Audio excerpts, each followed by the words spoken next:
श्री राधे कृष्णा साथियों, आपका स्वागत है हमारे YouTube चैनल लव 9211 मी में। तो कैसे हो, आशा करता हूँ कि आप अच्छे होंगे।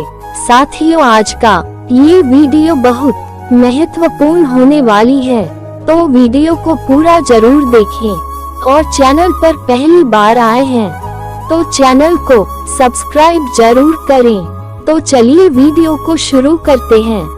बहुत समय पहले की बात है। एक गांव में एक ग्वालिन रहा करती थी। वो स्वभाव से बहुत लालची थी। वो हर दिन गांव में दूध, दही, मक्खन बेचने जाती थी। वो ग्वालिन गर्भवती थी और उसके प्रसव का समय पास आ गया था। एक दिन जब वो गांव में दूध दही बेचने जा रही थी तो मार्ग में उसके प्रसव पीड़ा शुरू हो गई। उसने सोचा कि यदि मैं प्रसव के कारण दूध दही बेचने नहीं जाऊंगी तो ये सब व्यर्थ हो जाएगा। यही सोचकर वो आगे बढ़ती रही, परंतु गांव पहुंचने से पहले ही उसका प्रसव हो गया। उसने झरबेरी की ओट में बच्चे को जन्म दिया, परंतु अपनी वस्तुएं बेचने के उन्माद में वो बच्चे को वही छोड़कर गांव में दूध दही आदि बेचने चली गई। उस दिन संयोग से हरछठ थी। गांव वालों ने उससे पूछा कि ये दूध भैंस का है या गाय का। आज हल षष्ठी है और हम आज सिर्फ भैंस के दूध से बनी वस्तुएं ही उपयोग में लेंगे। उसने मन ही मन सोचा, यदि मैं इन्हें सच बता दूंगी कि ये दूध गाय और भैंस दोनों का मिश्रित है तो ये लोग आज मुझसे दूध नहीं खरीदेंगे। इससे मेरा सारा परिश्रम और दूध व्यर्थ हो जाएगा। ये सब सोचकर उसने गांव वालों से झूठ बोल दिया कि ये दूध भैंस का ही है। भोले भाले गांव वालों ने उसकी बात को सच मानकर उससे दूध खरीद लिया। उस ग्वालिन को आभास भी नहीं हुआ कि उसने कितना बड़ा अपराध किया है। उसके इस पाप कृत्य के फलस्वरूप उसने जिस झरबेरी की ओट में अपने नवजात बच्चे को छोड़ा था, उसके पास के खेत में किसान हल चला रहा था। तभी अचानक उसके बैल बेकाबू होकर दौड़े और उनके लगे हल का फल बच्चे के पेट में धंस गया। हल के घुसने से वो बालक वही मर गया। बच्चे को मरा देखकर किसान को बहुत दुख हुआ। किसी को पता न चले, यही सोचकर उसने उस बच्चे के शरीर के घाव को झरबेरी के कांटों से टांक दिया और अपने बैलों को लेकर वहां से चला गया। जब ग्वालिन दूध बेचकर उस झरबेरी के पास पहुंची तो अपने बच्चे की ऐसी हालत देखकर चीख मारकर रोने लगी। तभी उसे स्मरण हुआ कि आज हल षष्ठी के दिन लोगों को झूठ बोलकर भैंस के स्थान पर गाय और भैंस का मिश्रित दूध देकर उनकी पूजा को खंडित किया है। उसने जो अपराध किया है यह उसी का परिणाम है। ईश्वर ने उसे उसी पाप की सजा दी है। यही सोचकर उसके मन में प्रायश्चित का भाव जागा और अपने पाप का प्रायश्चित करने के लिए वो वापस उसी गांव में गई जहां उसने लोगों दूध बेचा था।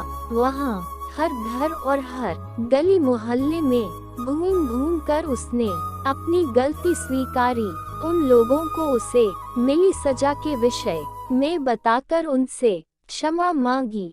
तब उन स्त्री और पुरुषों को उस पर दया आ गई और उन्होंने उसे क्षमा कर दिया।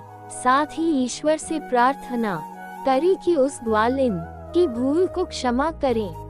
सभी से क्षमा मांगने के बाद जब वो एक बार फिर से झरबेरी के नीचे पहुंची तो उसने देखा कि उसका बच्चा जीवित अवस्था में था। उसकी खुशी का ठिकाना नहीं रहा।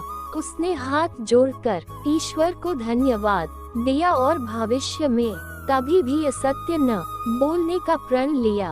अपने स्वार्थ के लिए असत्य बोलना बहुत बड़ा पाप है।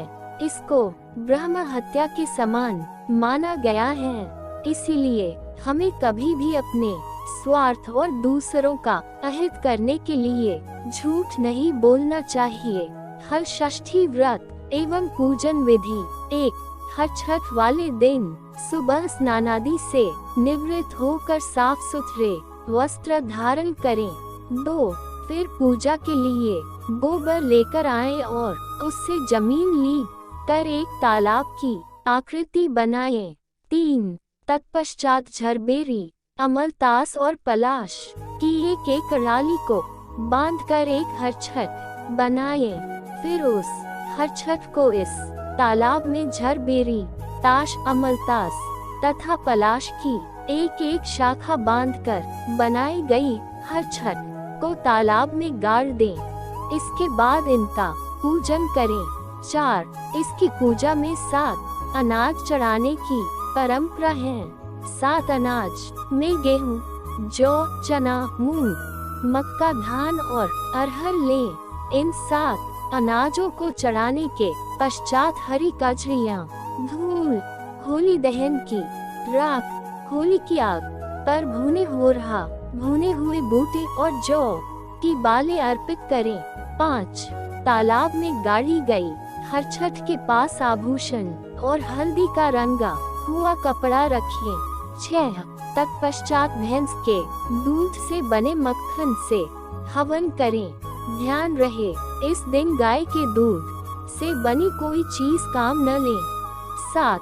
हवन के बाद हल छठ की कथा कहे या सुने तथा सुनने के बाद इस मंत्र का पाठ करके प्रार्थना करें। गंगाद्वारे कुशावर्ते विल्वके नीले पर्वते स्नात्वा कंठले देवी हर लब्धवती पतिम ललिते सुभागे देवी सुख सौभाग्यदायिनी अनंतम देहि सौभाग्यम मह्यम तुभ्यम नमो नमः। भावार्थ, हे देवी, आपने गंगा द्वार, कुशावर्त, विल्वक, नील पर्वत और कनखल तीर्थ में स्नान करके पति रूप में भगवान शंकर को पाया है। सुख एवं सौभाग्य प्रदान करने वाली ललिता देवी, आप मुझे भी अखंड सुहाग प्रदान कीजिए। मेरा आपको बार बार प्रणाम है।